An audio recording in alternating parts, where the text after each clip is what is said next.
Hello and welcome. Another Tuesday evening. I want to wish everyone a very happy 2026.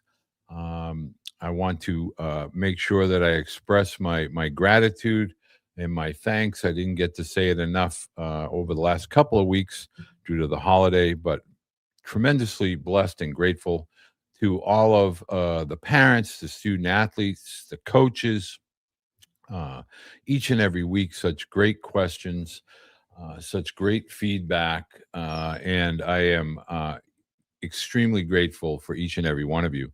Want to first let everyone know I had some questions this week come in about the Pro Line ball, uh, and I want to let parents know that are asking.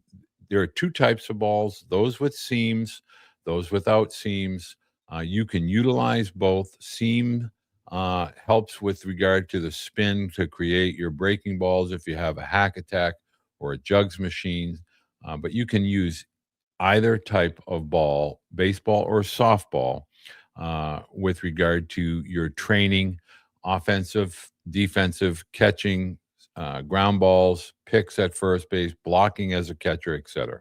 So you can utilize when you go to prolineballs.com, put in the code Blue Book, and that will get you your 15% discount. Next, I want to talk a little bit about if you find yourself watching. I know a lot of people over the course of the week find their way to this recording either the following day or sometime during the weekend. I would encourage you to go over to the YouTube channel at some point. Do a couple of things. One, please subscribe. It's free. You don't have to join the membership, but if you could subscribe and if you could spread the word with regard to subscriptions, that would help. Also, engage with the video. If you are watching over on Facebook or possibly Instagram or X, if you could go over to the the YouTube page and simply give it a thumbs up, just engage with the video. It definitely helps all things related to the wonderful algorithm of YouTube. It does help me with regard to growing the channel and being able to create more content, which I'm going to be discussing a little bit more tonight. Also, want to let parents and student athletes know be sure to follow this weekend. I'm going to be doing live kind of content from the ABCA. This year it is in Columbus, Ohio, home of the Ohio State Buckeyes. I will be doing a lot of discussions with college coaches, equipment companies, high school coaches. If you are going to Columbus and you find your way there, please find me, say hello. Let's have a dialogue. Let's have a discussion.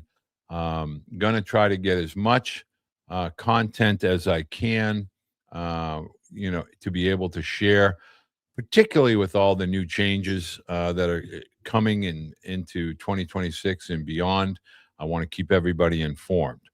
So now that we have all the business stuff set, I want to let everyone know, as you may know, I don't read it. I had somebody make a comment a week or two ago. I do not have a script.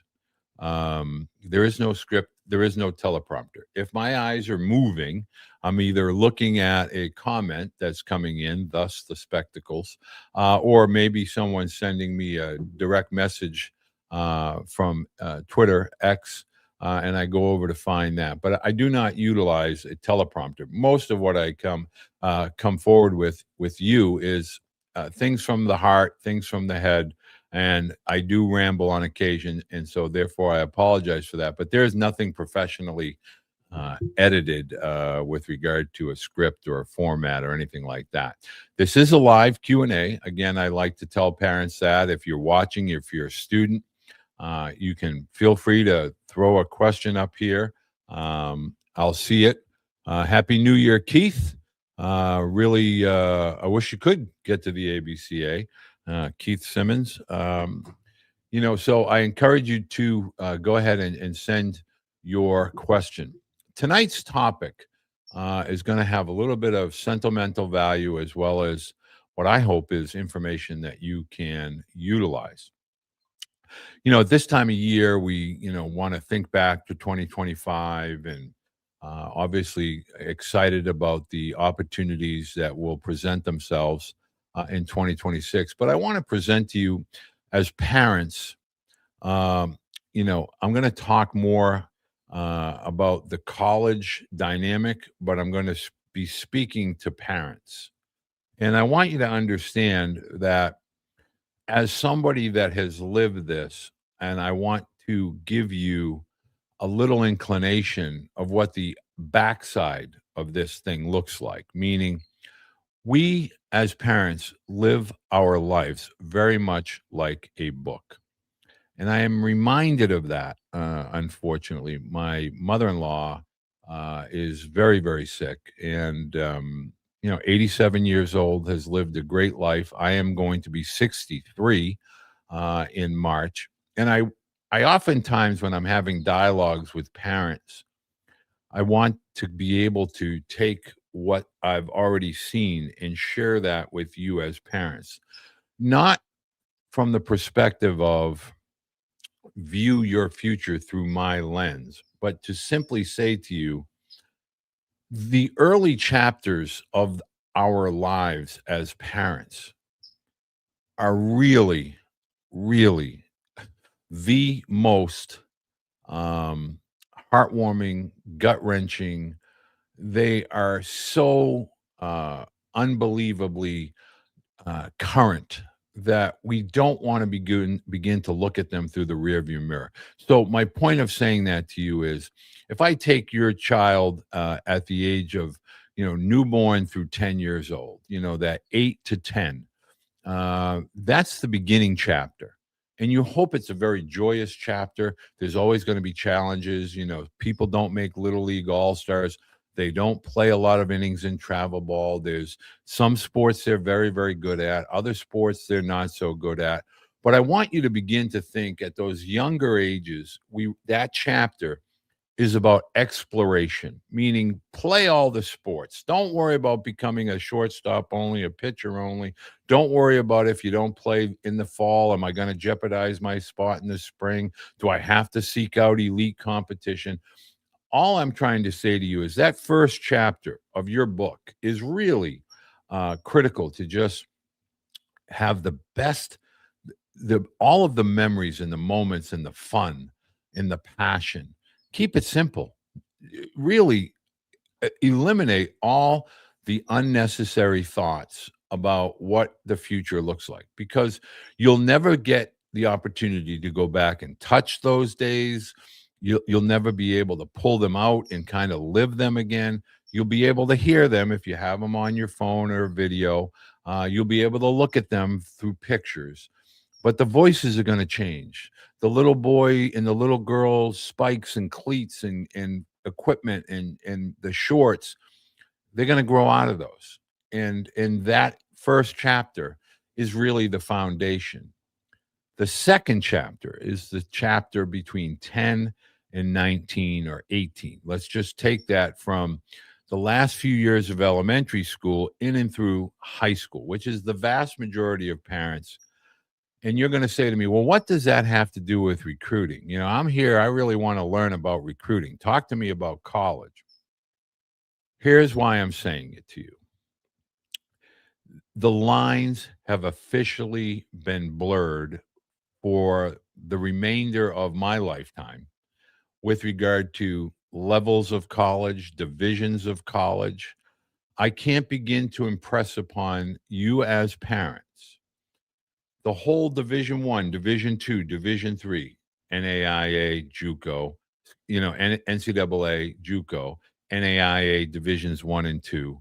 All of that is really there. When I was coaching Division Three, okay, there was a separator between talent. Now, I would say that line has been officially blurred out. And I can tell you, if I go to watch a JUCO game, pick your JUCO of choice. If you live in Florida, you want to throw Chipola out at me. If you live in Texas, you're going to throw Blinn, McClellan, Weatherford, all of those schools. You live in Louisiana, you're going to throw Eunice and Baton Rouge and Mississippi, Pearl River, and all in Jones, and all of these JUCOs now, they're loaded. Division 2, Sunshine State Conference, loaded. Southern New Hampshire, loaded. Assumption, loaded. My point is, Division 1 fallbacks over here. Division 3 are moving up. NAIA guys are coming down, going up to Division 1, Division 1, Division 2, going down to NAIA. College baseball, I just want you to understand, there is no reason for you at the ages of, say, 11 through 17 or 18. Now, listen to what I am trying to explain. You shouldn't be worried about college at 11 through 17. 17. Think of that. Junior year. You're so stressed over where I'm going to go to college. They're going to run out of room. They never run out of room. They're holding roster spots now until June and July. Not just for the portal guys, for everybody. If you're talented, it doesn't matter. Every level of college baseball. We get so many people that are living in an old narrative of, okay, well, if I'm not getting identified as an 8th grader, 9th grader, junior in high school, sophomore and junior, I'm going to lose my roster spot.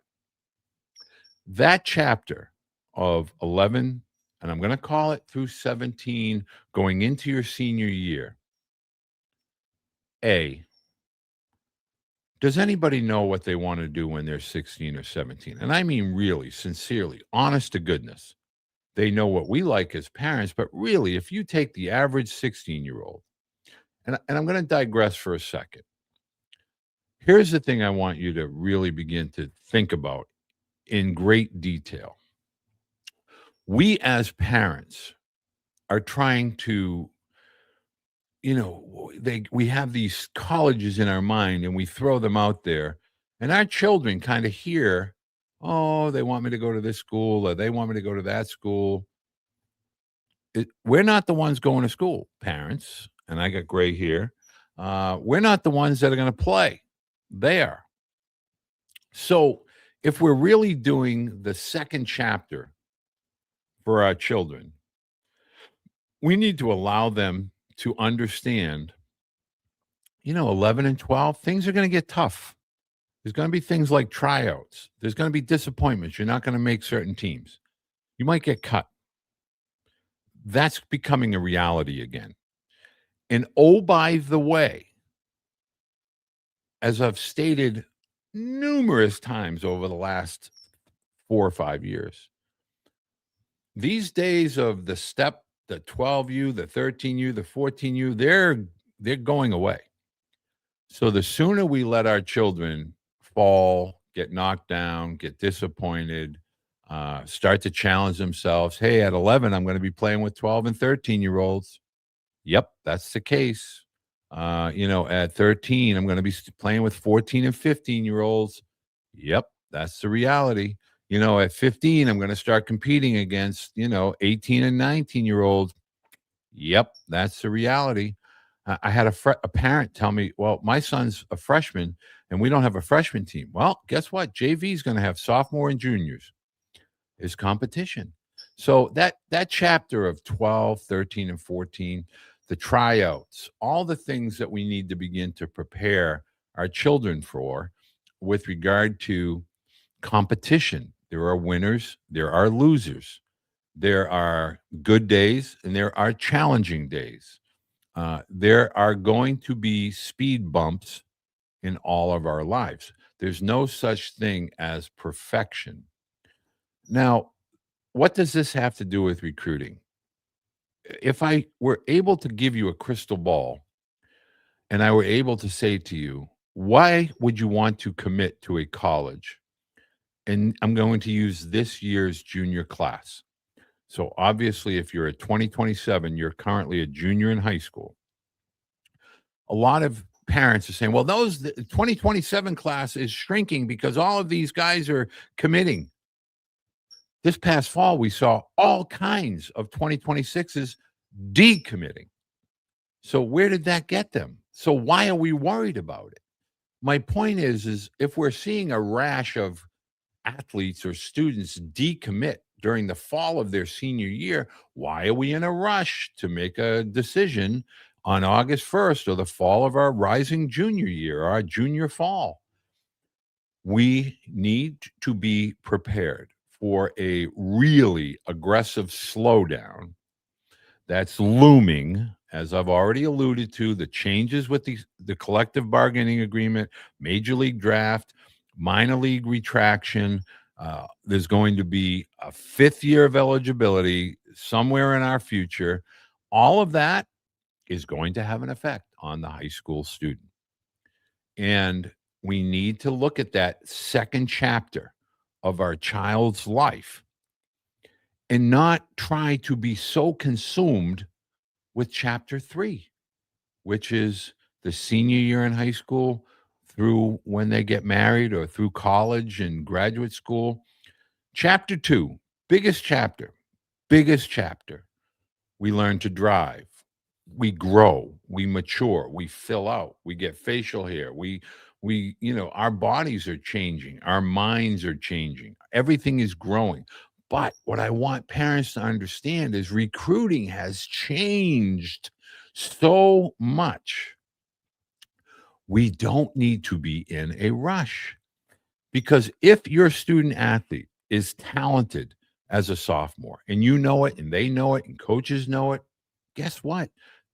You better hope they're just as talented as seniors or freshmen in college, or they're never going to play, let alone get you're worried about a roster spot and playing time. Okay, well, if they're good and they're trending in that direction, and we really are doing all of the necessary things in order to be recruited, i.e., strength, speed, skill, size, etc., school, okay, then that is going to occur. And getting into college at any level is a massive accomplishment. I want parents to begin to understand chapter 2. Unlike chapter 1, when we're all playing all kinds of youth athletic, where millions of young children in chapter 1 are playing all levels of sports, soccer, basketball, baseball, everybody's playing a sport. And there are millions of participants, millions of youth leagues. When you get into chapter 2, there's a big disconnect because a lot of athletes, male and female, boys and girls, begin to walk away. They have outside interests. It could be another sport. It could be theater. It could be music. It could be academics. It could be social. They just socially don't feel that it's a fit into their life or their lifestyle. And so what I want you to understand is in chapter 2, our children begin to know what they like, but more importantly, they tell us what they don't like. And so what ends up happening in that second chapter is that we go from 2, 3, 4 million participants at the high school levels. Now I'm giving you numbers, aggregate numbers. At the high school level, baseball, we have about 450, we're going to call it 500,000 active participants. 500,000. If you want to tell me it's more, I'll even say 600,000. Not an accurate number. It's generally between 400, 420, and 500,000. It's getting less, by the way. Of that number, for chapter 3, 90% are gone. 10%. Just let that number settle in. 10% go into chapter 3.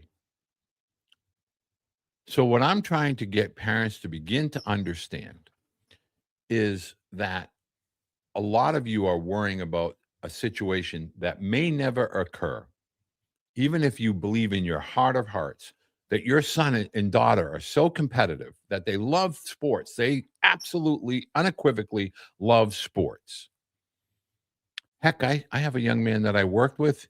He is going to Brown and he wants to become a doctor, and he's in a pre-med program.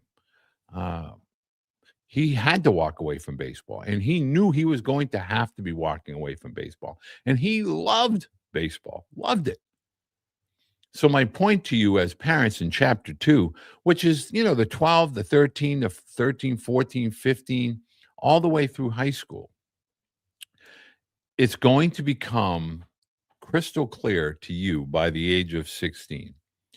And if you are convinced at those earlier ages that your student athlete is definitely going to be, have a strong desire, a strong interest, at what point as parents are we going to really get a firm understanding? Last week we had Mike and Shannon and Mark, and we saw their sons that started at 12. Now, maybe they're the exception. But look at where they are today as sophomores in high school. Anthony is 190 and Cole is 175. Both of those boys at 12 made a decision. Hey, this is what I'm going to do. I'm going to start to do these things. I'm going to really take a concerted effort with regard to my strength. And, they didn't do it overnight. And they certainly didn't try to do it in a month or a year. We're in year 4. They're in year 4 of their programs. And my point is now, during their second chapter, they are working towards a chapter 3. And so, parents, we have to understand that second chapter is your final time with your children. And why do you want to wish time away again? Like, what are we in a hurry to get to? Where are you going? 24 hours, 7 days a week, 365. And it just spins. There's no slowing this thing down. It just spins. No matter how fast you want it to go or how much you want it to slow down, neither can be done, no matter how much money, effort, desire you want to throw at it. It just can't happen. And that second chapter is where I want you to understand the realities that are high levels of competition, that people are predatorial towards your student athletes' dreams. They want to pull you. They want to push you. They want to tell you what you can do. If you play for this team, like I have one parent that's being told, if you play for this team, you're going to get more exposure because we play a great blah, blah, blah. Those days are done. They're done. D-O-N-E, done. If a guy like Rob Bruno at NorCal has a great athlete, he's not hiding him in a closet until they play a really tough team and the certain college coach shows up. He's calling college coaches all over. It's, hey, this guy's a guy you got to see. Come watch him at practice. You think Andy Parton or Ron Slusher with the Warhawks or Jack Crescent with the Knights, they don't put these guys in a shoebox. You think Ryan at Next Level, do you think he puts height? He's promoting guys. All these guys now, they promote their guys all year long. So the games that they are participating, and I am a huge advocate for getting reps. Listen to what I'm saying. Don't assume what I'm saying. Listen to what I'm saying. Find the team that coaches are really good. They're really good at instruction. They're good mentors. They get every facet of the game. They're not running a marketing company. They're baseball people. Rob Bruno's a baseball guy. Jack Crescent, he pitched in the big leagues. He's a baseball guy. Andy Parton's a baseball guy. These people are baseball guys. And so when you see a guy like Ryan at Next Level and he's trying to tell you, you need to be big, you need to be strong, he knows. He's trying to give you a heads up. But you need to be in that type of environment, not one that's going to say, okay, you can buy into our newsletter. You can get rankings. We're going to write an article and put a paragraph on your son every day. And he's the number 6 shortstop in 5A in Iowa or Idaho or whatever. Second chapter, allow your children to explore. Allow them to, kind of dip their toes in the various waters and see, I like playing basketball. I like hanging out with my buddies. Okay, great. I like playing football. I like playing soccer. Hey, I like the golf. Allow them to be kids. The real world, we hope, we pray that they get 8 decades to be an adult, 20 to 100. I hope you get 8 decades to be an adult. But first chapter, we're growing. We're trying to sit up. We're trying to crawl, stand up, walk, jog, run, and sprint. That's what first chapter is all about. ABCs, 1, 2, 3s. Okay, we got it. Got Santa, Halloween, Easter Bunny. Great. Chapter 1, beautiful. Chapter 2. Okay, we start to understand technology. We start to understand athletics, academics. Social life, boys and girls, driving, shaving, all this stuff. Chapter 2, pretty exciting time in your life. They can only do that once, because once you get to chapter 3, the real world, you don't want the real world. That's chapters 3, 4, 5, 6. Hopefully they have 10 chapters. Recruiting. It's so much different now. College coaches are being much more patient. They're trying to tell us everywhere we see them, hear them. And I'm going to be with so many of them in Columbus this weekend, upcoming weekend. Physicality, speed, skill. Like skill, let's talk about skill. Your interpretation of skill and the college coach's interpretation of skill, huge, huge difference. How we see our children and how they see their athletes and how they evaluate our athletes are two different, totally different, way off the spectrum things. I need you to really begin to understand that. Widen your lens and really, that's why I keep saying when you get that evaluation, you need to have somebody that's going to look you in the eye, be honest, be candid, because that's going to help you. It's going to help your student athlete. It's going to help them become the best version of themselves that they're capable of being. Yes. Coach Hep, I hope you had a great Christmas, New Year. Quick question. Are D1 schools still recruiting college summer leagues in July or early June? Okay, this is a great question. Could you please just share with me where you're watching this from? I want parents to understand loud and clear. This is going to be my chapter 3, but I'm going to add it into my chapter 2.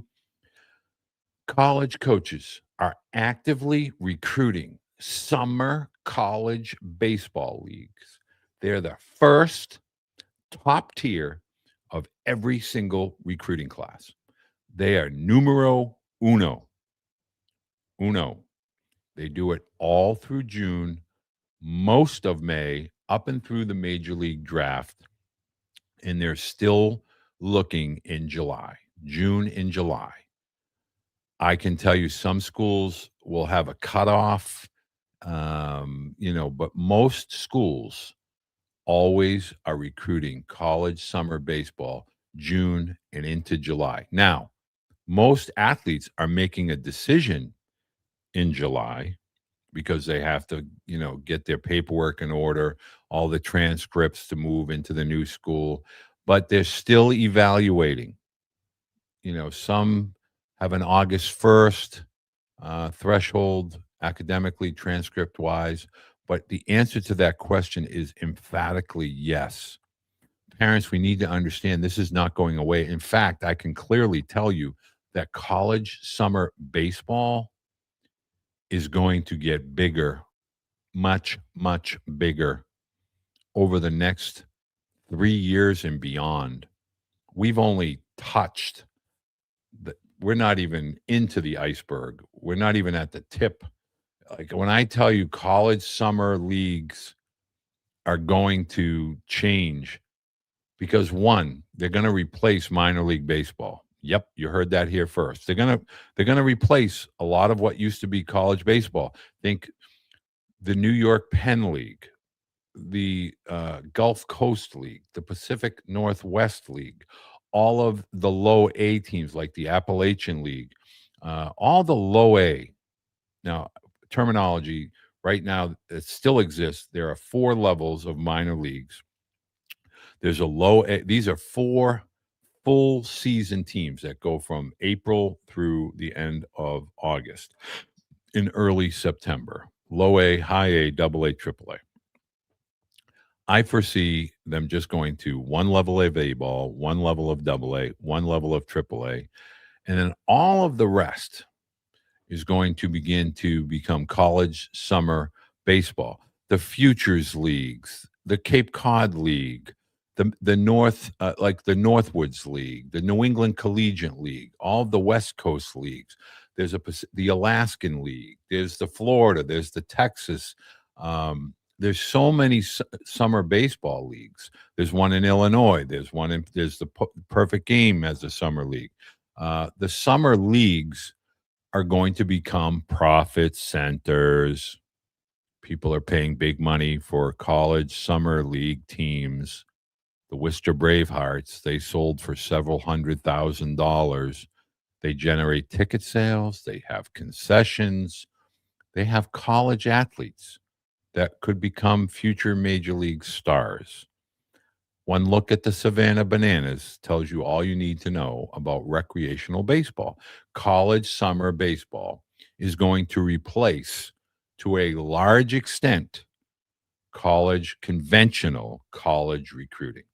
The sooner we understand that, the sooner we can move into chapter 3. So, with regard to chapter 2, I just want parents to understand, get involved with strength, get involved with nutrition, get involved with understanding what the foundation is, and allow your children to put down little bricks, one day at a time, and allow them to be present in today and enjoy today. I have one family that now lives in Mississippi. They're from Pennsylvania. I'll get videos once or twice a week, football games, basketball games, hitting. Great. I love watching these children grow up. And as they get older, we can get more technical, which is the second part and the last part to chapter 2. Parents, we need to stop trying to overload our children at the levels of 11, 12 through, say, 16 or 17. We want them to be going to these, what I call, not all of these people in this industry do I classify as gurus. There are definitely elite instructors. Trent Mongero, I could give you a million elite, Nate Trotsky. I can give you elite catching coaches. There's so many quality people, but we can't try to make our children at 11 through 16 do or perform things that their bodies are not physically capable of. And using big words and trying to say, I train with Aaron Judge, and therefore I'm going to teach your son or daughter how to hit like Aaron Judge. For the love of goodness, Aaron Judge is 6'8", 275 flipping pounds. A 5'10", 145 kid cannot hit like Aaron Judge. He's not going to be able to hit like Aaron Judge. He can't do the movements that Aaron Judge can do. He also can't pitch like Garrett Cole. He also can't pitch like Carlos Rodon or Shohei Ohtani or Mookie Betts. Children, athletes have to grow. They first need a basic understanding of what is needed skill set wise. They have to do the fundamentals, play catch right, play pepper. I sound like I'm 90, but when I say that, playing pepper is probably the best things you can do. It's so simple. Hit with a hit stick. But my point is, at younger ages, allow children to try, experiment, emulate. That's a big part of the second chapter, is emulation. Some kids, I used to want to hit like Tony C. Somebody might want to hit like Shohei. Somebody might want to hit like Mookie Betts. Albert Pujols. Pick your hitter, but allow them to emulate. We all emulated El Tiante, Louis Tiant. We all hit like Joe Morgan with the elbow in the back. Kyle Yastrzemski, the bat was up here. George Brett, man, I wanted to be George Brett, and I was right-handed. But this is when they dream. This is when they begin to implement what they see, what they emulate, and they allow themselves to kind of create who they ultimately will become in chapter 3. Chapter 2, we want to put all the ingredients together. We want to give them all of the opportunity to explore, experiment, do things, see what they like, see what they don't like, prepare for chapter 3. But chapter 2 is not really an aggressive stage that has anything to do with college recruiting.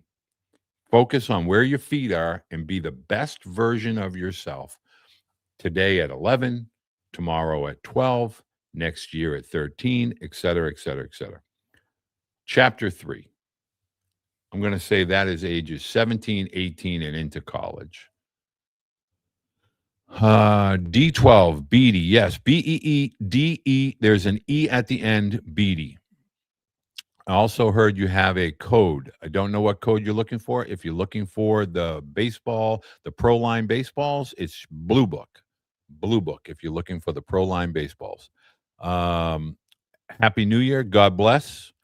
Shay, I think that is what that is. Scott. Hello, Scott. Happy New Year.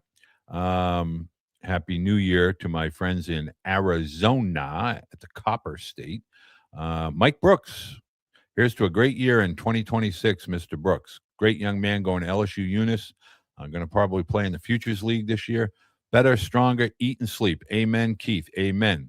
Hey, Coach, I'm wondering, can you give any insight about what you know about? Okay. Okay, Bobby Witt uses the Pro Line balls. He uses them in Texas. And the Pro Line code is Blue Book. One word, Blue Book. Put that in there and you get the 15% discount. LABC USA tournament. I want to first, before I babble on, what specifically do you want me to answer about or offer insight?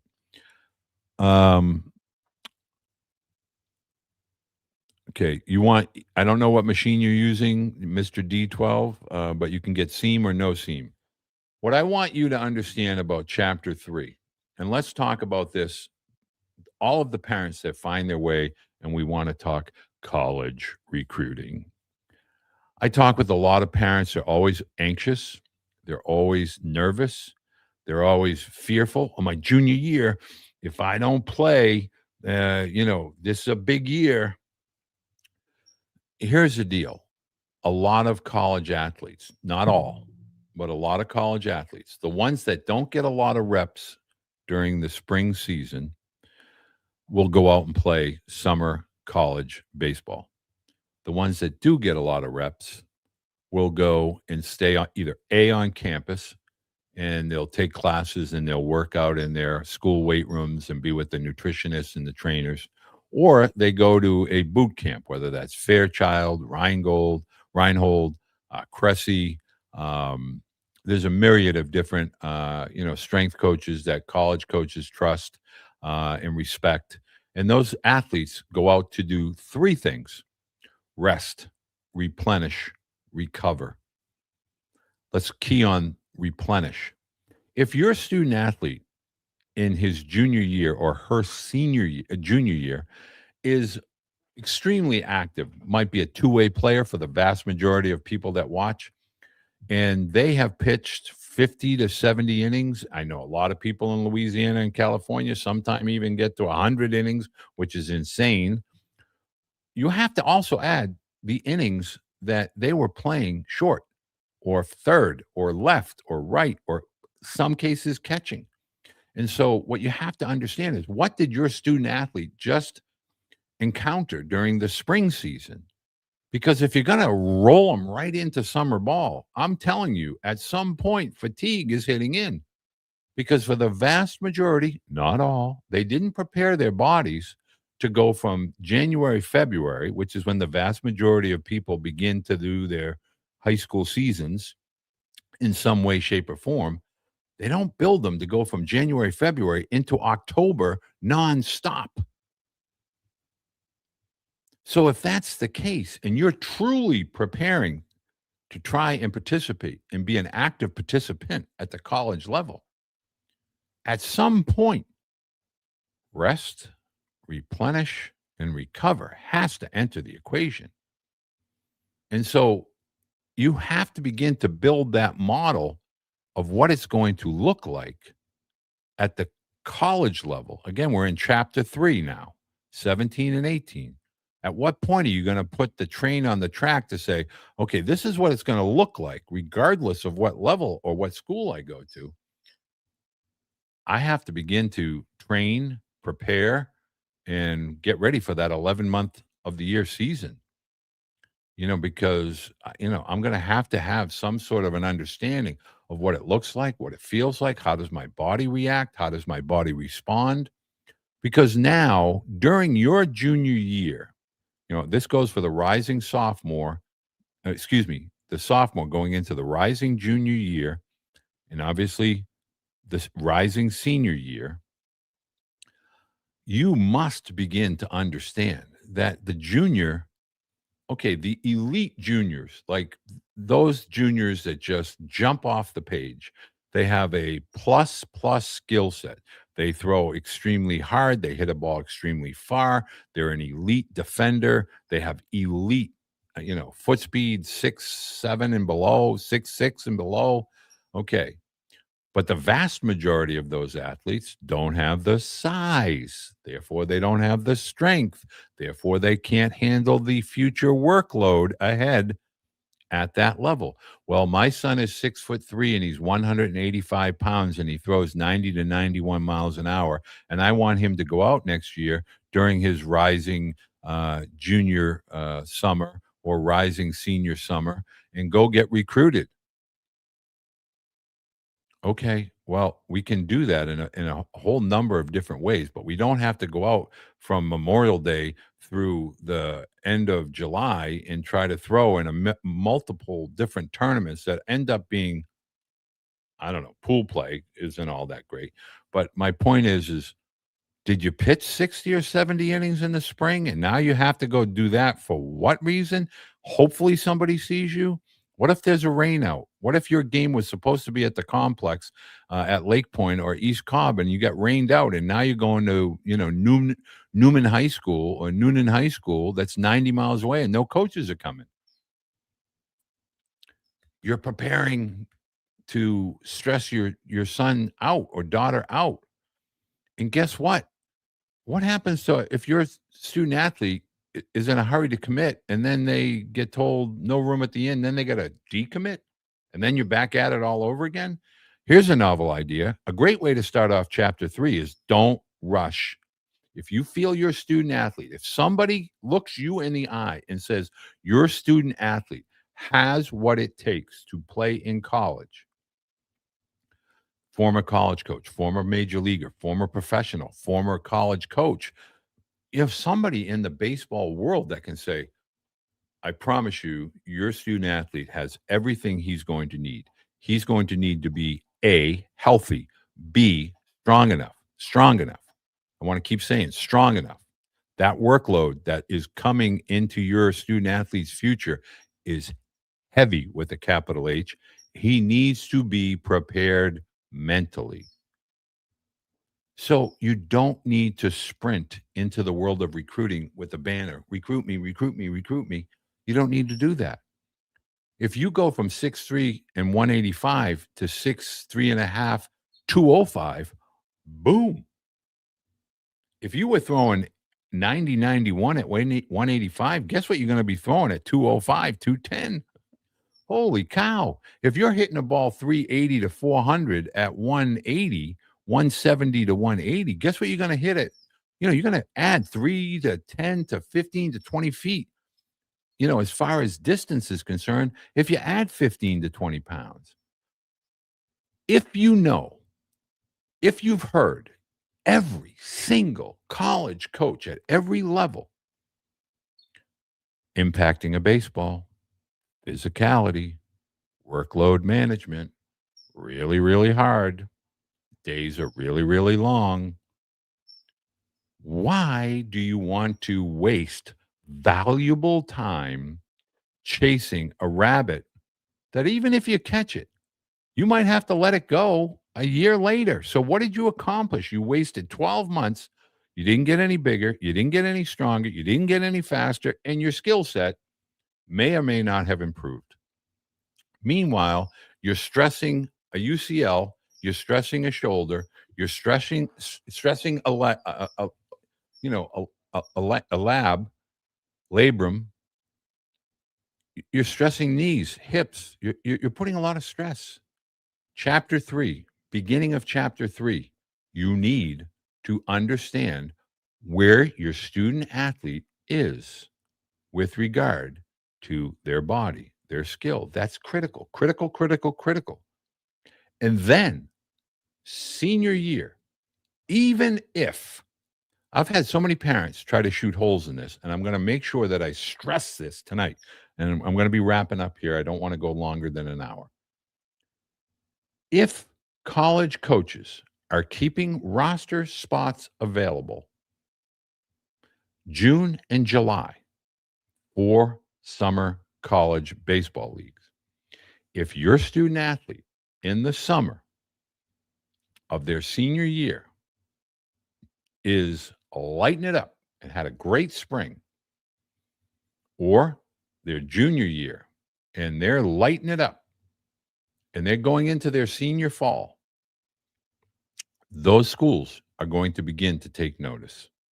And so that whole senior year, from fall all the way through graduation, let me say it again, fall all the way through graduation, there are roster spots that are available if you're skilled, if you're strong enough, if you're fast enough. So that is the priority. College coaches dialing it back very, very slow. And the next part of chapter 3 that I really want to kind of lay out here before I go answer the questions. It's not your high school coach's fault. It's not your instructor's fault. It's not your college coach's fault. When you get to college, it is a big boy business. There's not a college coach breathing at any level that is ever going to cut a student athlete that can help that team win baseball games. I'm just trying to tell you, they don't try to favor people. They're not trying to punish people. If a student athlete is fast enough, strong enough, skilled enough, they're going to play. They're going to be an active participant on a roster. If they're 2 out of the 3, they're going to be on the roster and they're going to work their way into a lineup.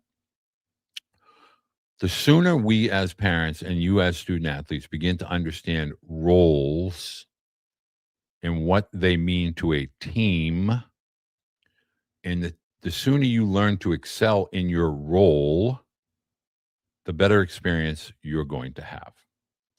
Chapter 3, you want from your 17-year-old year all the way, I know I'm shaking my head when I say this number, through the age of 24, 25. That is when you want to be at your best.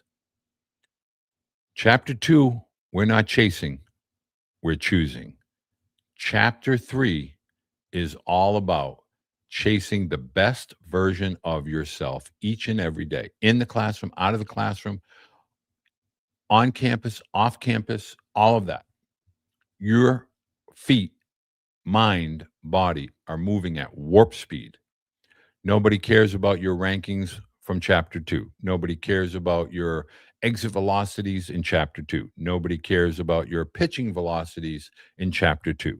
Chapter 3 is, what are you doing today? When I'm looking at you today, chapter 3, 17, 18, 19, 20 through 25, what do you look like? What do you play like? How do you act? How do you conduct yourself? How can you help me win baseball games? Period. End of story, full stop. That is college athletics. And the sooner we as parents prepare for that, evaluations, skill set development, strength nutrition, sleep. If I could offer one word of advice to high school student athletes today, you better understand the role that sleep plays in your development, and you better learn to excel in sleep. It's free, and you better learn how to maximize your sleep. When you're in college, not so easy. Better learn how to do that while you are on the latter half of chapter 2. All right, let's get to some questions before I wrap up.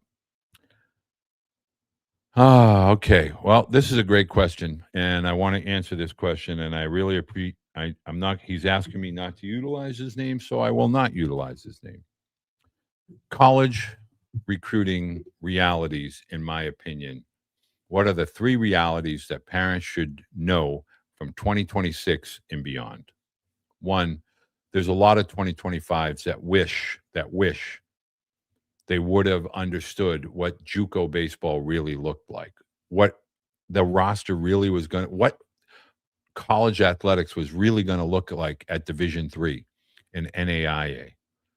2025s, a lot of athletes that got cut or were told that they weren't going to be an active participant. Some are what they call gray shirting, which means they're electing to stay in school, finish out the spring academically, and then try out again next fall. I guarantee you all of the 25s would be telling the 26s, whoa, you better make sure you're strong enough. You better make sure you're ready because this looks nothing like I thought it was going to look like. And I've tried to give you as much feedback with guys like Baron Manis and Connor Fennell and Cash McDade at Baylor so that you could understand what the realities are. But what I'm trying to get parents to understand, the 3 new realities. The portal is the ping pong ball that you can't control. We don't know who's going to go into the portal. Coaches don't know. They don't know. From their own teams, they don't know who's going to enter the portal or who's going to stay. It's look at any other sport now. Look at football. Look at basketball. I mean, it's crazy. So my point is, it's ping pong balls. It's like a lottery. We don't know, and we will never know who's going in the portal, why they're going in the portal, how many people are going to go in the portal. We just don't know. So that's issue number 1. Number 2, push back your recruiting. If you're really that good and 20 teams are recruiting you today on August 1st, okay, you're going to continue to be good. You know, if they say we're going to run out of room, okay, well, maybe that team wasn't the right fit for you after all. You know, what are you in a hurry to make a decision for? Because here's the other reality, and even college coaches will tell you this. Sometimes athletes don't develop at the rate they had hoped. Sometimes that high school arm, they suddenly got a guy out of the portal that was a power 4 arm, and he replaced your spot. I'm sorry. So that portal and that recruiting, they kind of coincide. You should slow it down, slow your recruiting process down. Next, you need a constant update. I had a parent come to me about 2 years ago, got an evaluation. We talked about a whole bunch of things.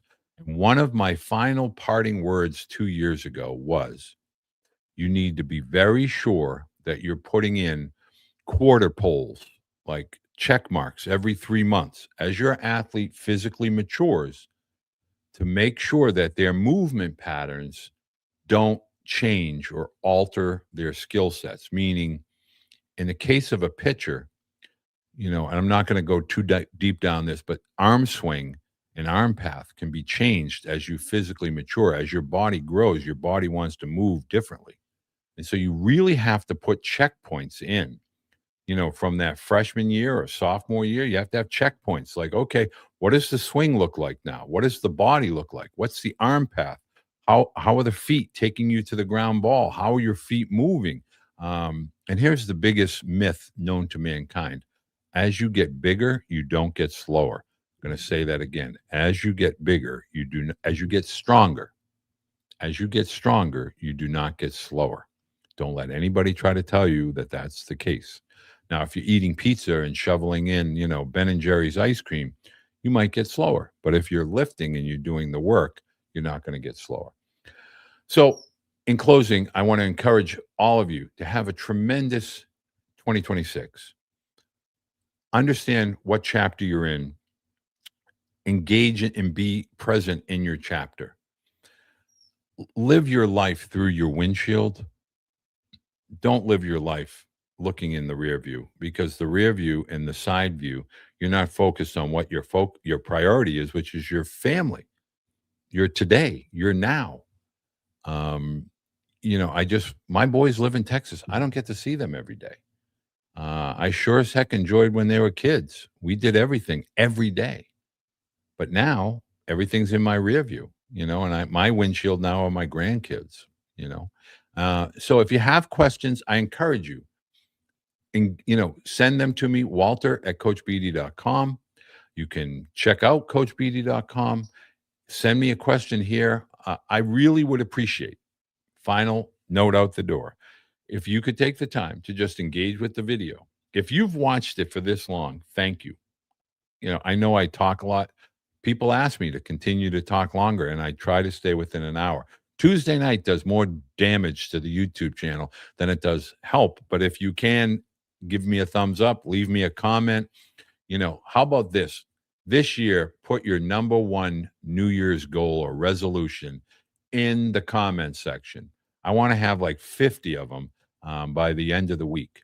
I want to remind everyone I'm going to be in Columbus. So if you have questions, send them to me on X, send them to me on Facebook, send them to me on Instagram, send them to me on YouTube. I'll get your questions answered. I'll pick your question and ask a college coach. That's going to be part of our process. When we're walking around, if I have to say, Keith Simmons has a question about the portal. His son is a junior, a sophomore, and he's a rising junior next. Whatever it is, I'm going to ask your question when I'm in Columbus. So I want to say thank you to everybody. And I want to let people know if I didn't get to answer your question, I will answer your question. I want to say Happy New Year to Scott, Keith. I wish I knew where Shay. I don't know where Copper State, because I never remember that first name. And Axe, M-E, what's that? Mexer? Mixer? I don't know what that, Axe something, but I apologize. And I love answering these questions. If you could just do me the favor, interact with the video, give your loved ones a hug. If you have any questions about chapter 1, chapter 2, or chapter 3, fire them off at me. I'm happy to answer those. Next week, I will be live again, Q&A. Stay tuned this Thursday, Friday, Saturday. I'll have some live feeds coming to you from Columbus. I'm going to create lots of great content. I'm going to get all kinds of questions answered that have been coming in this year. Really looking forward. If you're in Columbus, please reach out, say hi, come over. Let's get some pictures together. Let's celebrate that we're all healthy and happy to start 2026. Until next week, have a great week. Enjoy your winter season, and it's almost college baseball season.